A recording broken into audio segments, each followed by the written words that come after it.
চিন্তাইকে কেন্দ্র করে কি বলবেন?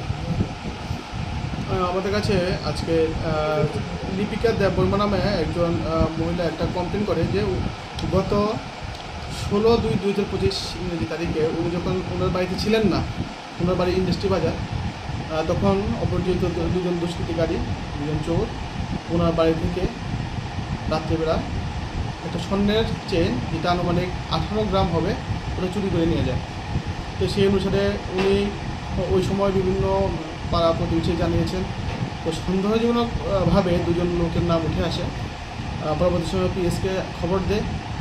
খবর দিলে আজ দুজন লোককে আমরা ডিটেন করি, যাদের মধ্যে একজনের নাম জহর পুজাহার, একজনের নাম রিকুশ দেববর্মা। ওদের একজনের বাড়ি জিনিয়াছড়া, একজনের বাড়ি বসন্ত সর্দার পাড়া। ওদের দুজনকে আমরা রিটার্ন করে জিজ্ঞাসাবাদে ওরা স্বীকার করে এবং ওদের কাছ থেকে এই স্বর্ণের চেনটা আমরা রিকভারি করি। আমরা তাদের বিরুদ্ধে একটা মামলা নিয়েছি, মামলা গ্রহণ করেছি এবং তাদের আমরা আগামীকালকে কোর্টে প্রেরণ করবো। কতটুকু স্বর্ণ রয়েছে? স্বর্ণটা কতটুকু রয়েছে? 18 গ্রাম। 18 গ্রাম। তাদের দুজনকে কোথা থেকে আটক করে নিয়ে আসে? তাদের বাড়ি থেকে, পাড়া থেকে আটক করা হয়েছে। নিজ বাড়ি থেকে।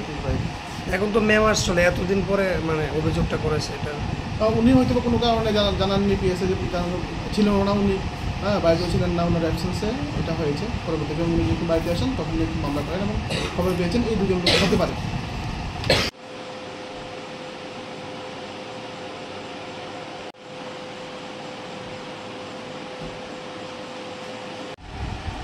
তারপরে দৌড়ানো না, তারপরে দোকান